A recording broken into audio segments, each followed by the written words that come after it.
Inunita kahapon ng ika-134 na kaarawan ni dating Pangulong Manuel L. Quezon. Isang programang isinagawa sa Quezon City Circle para sa tinaguriang ama ng pambansang wika. Ang mainit na balita, hatid ni Victoria Tulad.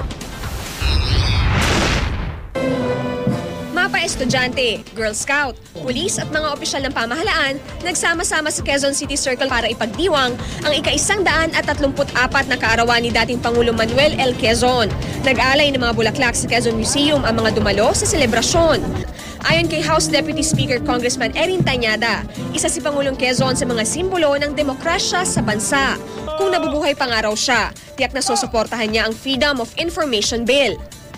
Maayos at bukas na pamahalaan ang katuwang ng tunay na demokrasya.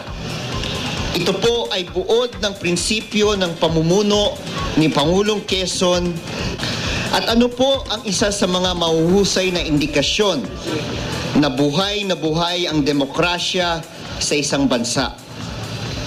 Kung ang ordinaryong mamamayan ay sapat ang kaalaman sa mga nangyayari.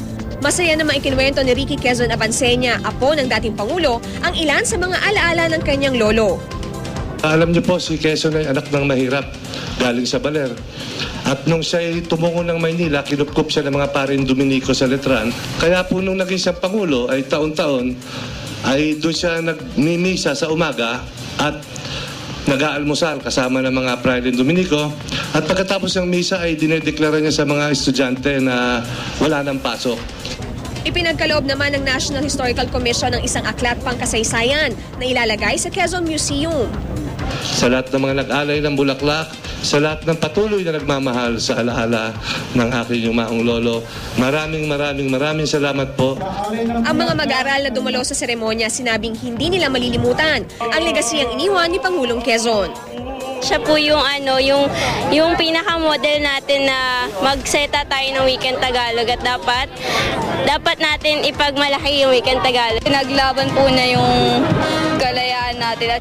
Dahil naman sa napabalitang pagbagsak ng eroplano ni DILG Secretary Jesse Robredo sa Masbate, minabuti ni Quezon City Mayor Herbert Bautista na mag-alay ng 1 minutong panalangin para sa kaligtasan ng kalihim at kanyang mga kasama. Victoria Tulad, GMA News.